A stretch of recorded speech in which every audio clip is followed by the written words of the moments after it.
Friends, welcome back to the Brave New Wear Show. My name's Christian, here on the gritty, mean streets of New York. In the last couple of episodes, I was talking a lot about brands that I thought were either cool or used to be cool. And today, I'm hitting one of the biggest brands there is, Balenciaga. I don't know if I'm gonna go inside with the camera, but I'm taking you along. Someone's hidden. Hello. One of the biggest reasons I wanted to talk about Balenciaga is kind of conversations I've been having with fellow fashion people. And one of the big conversations is whether or not Demna should move on. The greatest designer on our planet. Demna is the yay. Legally, his name is just Demna. One of those buttons is red. Is that because it's like a film camera? No, yeah. All right, that's cool. My old stomping grounds. JK. Rediscover himself. In Soho right now. Right now, we're in Soho. What is this, like Mercer Street? This is where all the big designer stores are. And we're walking to Balenciaga, but I don't think they're gonna let me inside with the camera. Is this it? It's right there.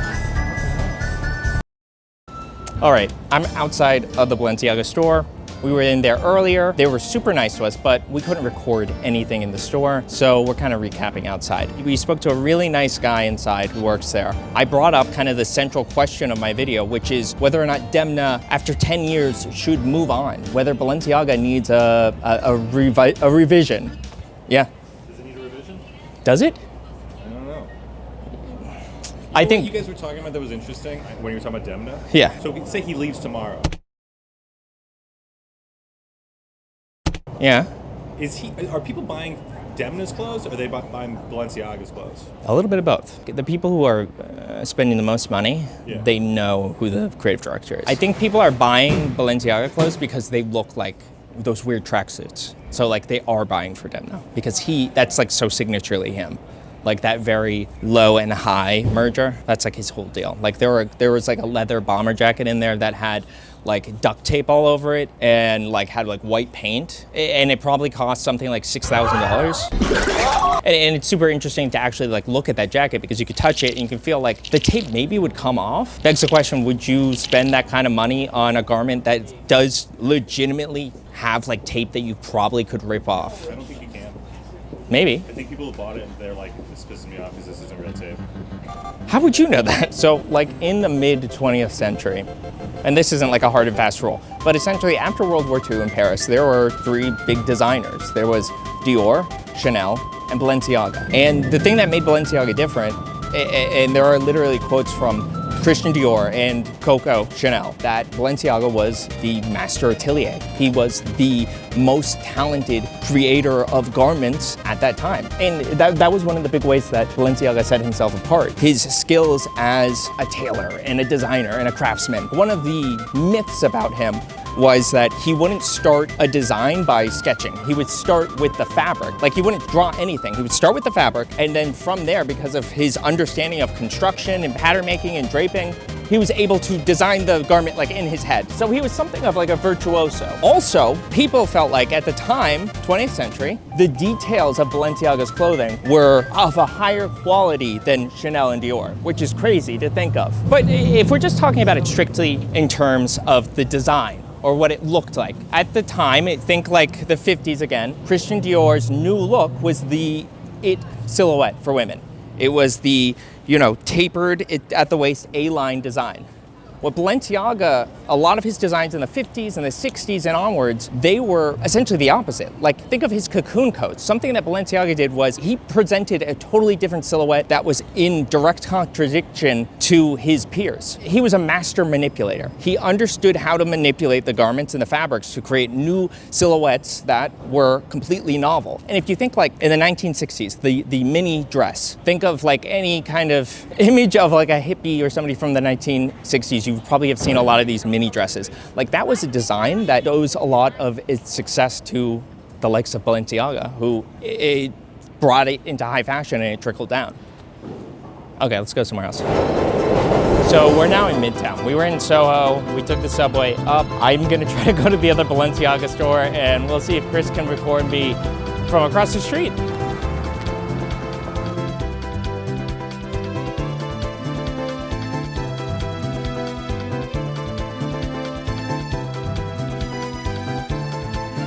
How they look? Pretty bad, but Okay. we saw you going in there. Cool. 20 grams of protein. Honestly, I'm a little chilly. Big chilling, yeah.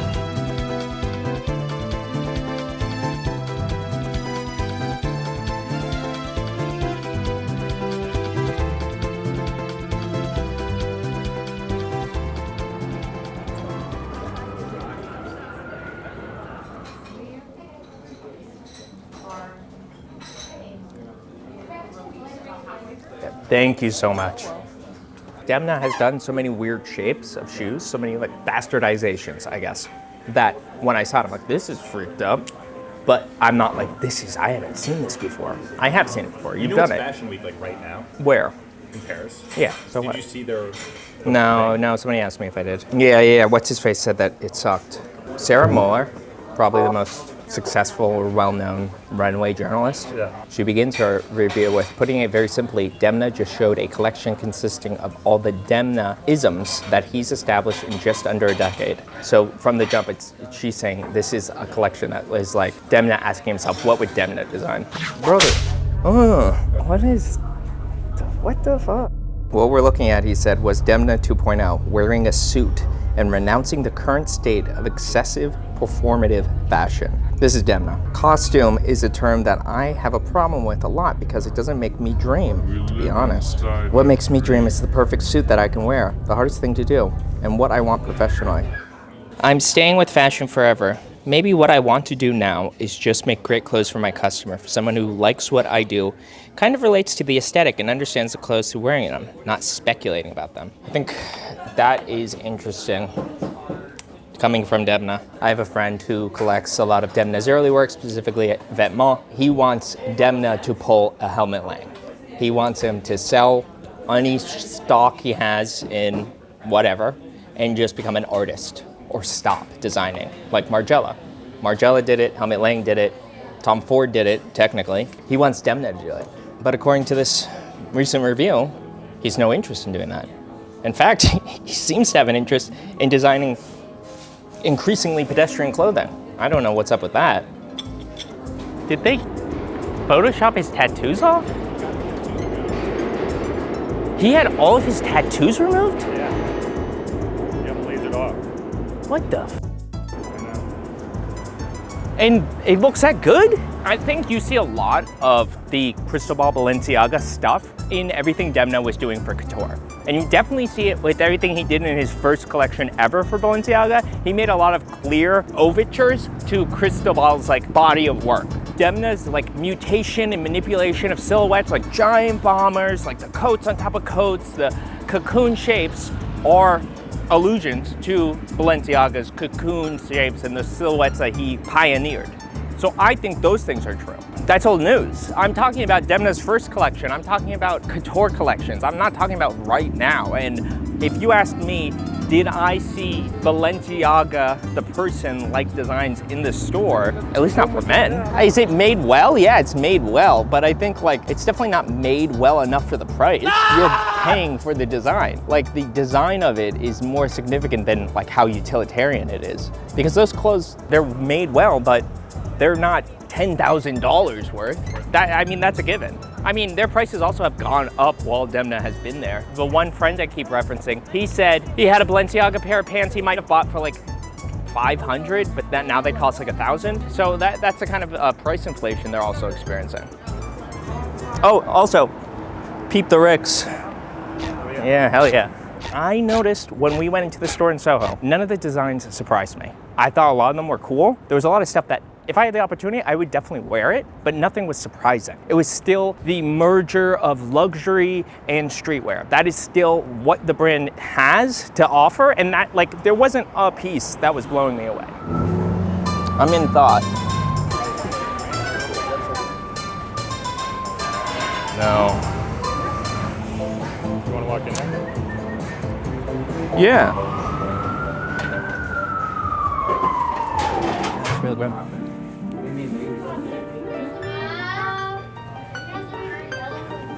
I mean, one of my friends called it the Raph Simmons effect. He said that like Raph made a career for himself, kind of co-opting or exploring youth rebellion culture and the fashion that goes with it. The fashion from like the club scene, fashion from like punks. So he got big off of artistic, young expression. When we walked into the Balenciaga store, did you see evening wear? Did you see a tuxedo jacket? Did you see a tie? I didn't see anything like that. There were tracksuits, there were sweatpants, there were bomber jackets. Like, it wasn't even just like casual clothes. Like, it was more casual than you would find in, say, an Old Navy. At least just like the garments. Their idea of like outfitting, at least like the typical person who's gonna walk into that Balenciaga store, the most popular or most successful financial store for Balenciaga in the US, when somebody walks in there, they're buying a tracksuit, they're buying a hoodie. That's what they're buying. Ostensibly, they must be wealthy, you know? What does that say? But I think that says stuff about fashion in general. Balenciaga has some legacy, or at least Demna's Balenciaga has some legacy in talking about the world at large. One of my favorite collections of Balenciaga is the Apocalypse one. Oh, the apocalyptic show. I'm like, why do you even say that? Like, we never referred to it like that. For us, it was called the Nuns. Where like the runway was like all water and the background was like burning buildings. Like, I think that collection, both like way they showed the collection and the garments themselves, that spoke to something. It spoke to an anxiety that has been prevalent since 2016. You know, culturally, we're in a wacky mode. Do you think in 2026 it's all gonna be over? Like, I thought that was funny. You brought this idea up of whether or not like Balenciaga is a mean brand. I can see that, and hopefully you're seeing that too, audience. You're seeing like kind of pictures that show like the severe sunglasses, the kind of the looks that look like cool kids. Balenciaga. And you pointed out that there is a subversion, there is a hostility, transgressiveness in the garments that they're selling. Like a $10,000 bomber jacket covered in paint, covered in tape, is transgressive, 100%. There is that's not something that most people would know how to justify, but it's something that's for sale and it's probably selling really well. And I also think, like, if you think about brands like Gucci, Gucci is an aspirational brand. If you walk into a Gucci store, it's lavish, it's over the top, it's flamboyant, but it's still saying this could be you.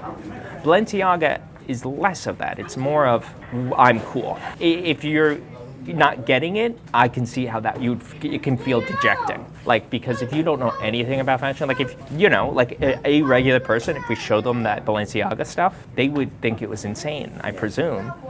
But that's old news. Honestly, it's old news. Like, when Demna did that in 2015, they felt insane. But he's been doing it for 10 years, and now it's what I expect. And then, like, more recently, like the Hourglass bag has been like a huge hit for Balenciaga. Give Demna or his team some credit for that. I think the newest collection and what Demna said about it is a death knell. It's a little strange. I worry that he's like signaling that he's kind of giving up, or he's not the young designer who was ambitious and had something he desperately wanted to say, and he did. My worry is that he desperately wanted to say something. That's why he left his job and started Vetements. But he had to do something extreme, you know? He had to say, I'm gonna leave my comfortable job, I'm gonna start a brand with my brother, and it's going to be like a joke. Obviously, it did really well. Thumbnail. It is really good.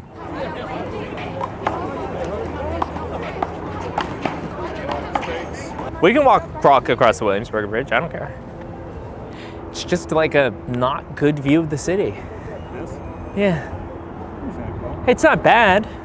It's nicer than a lot of views of a lot of things, but it's just mediocre. This view? Yeah.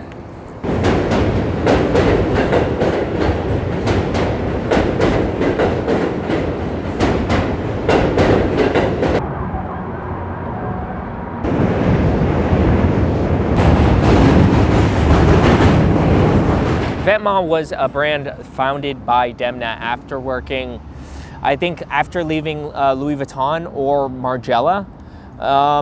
It came out, like the first collection for Vetements was in the mid 2010s. This is like off the top of my dome. And it was a major hit in the fashion space because it was one of the first like highly elevated streetwear brands, but also it was the first time we saw Demna's style as a designer. He took his post-Soviet influence, kind of his Georgian influence. He took youth culture, and he took like basically strange, bizarre new silhouettes, and he combined all these things together to make like hoodies that cost $1,000, but everybody was obsessed over them. And that was one of the first times that streetwear pieces, that casual pieces like that became super coveted, and it was a really pinnacle brand, Vetements. May the bridges I burn light the way.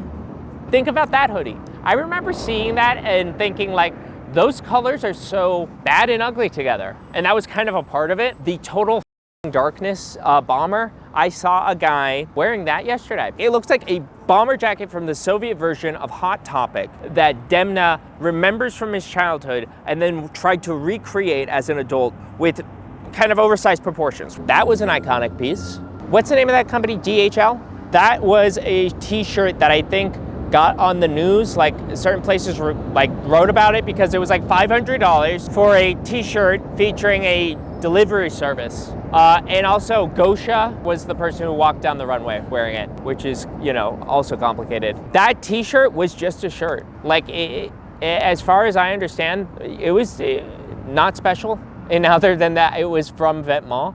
DHL shirt, I think, is a joke. I think that one's a joke specifically. Vetements hit the scene, and it's like, think about it. It's an independent, like, young brand. Balenciaga and Kering, they said, oh, look at this, like, new designer. Like, his designs are crazy, but kids love it, and Americans love it. So if we hire him, he's classically trained. He'll just do that for Balenciaga. And that's essentially what he did.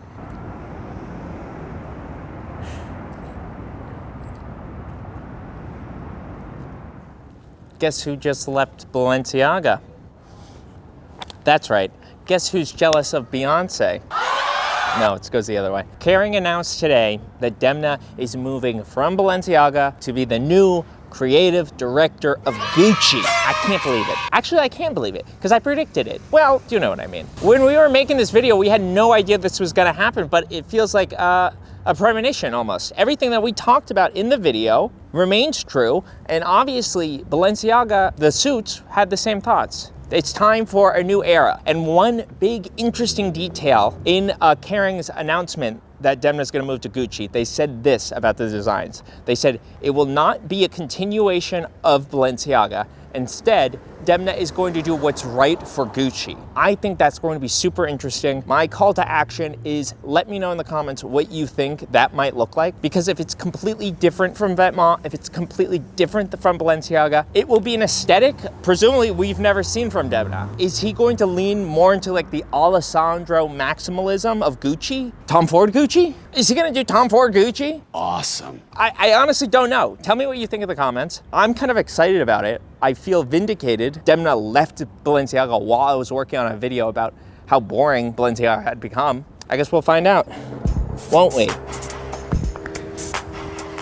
Peace. We live inside a dream. Why even say that? Like, we never referred to it like that. For us, it was called the nuns.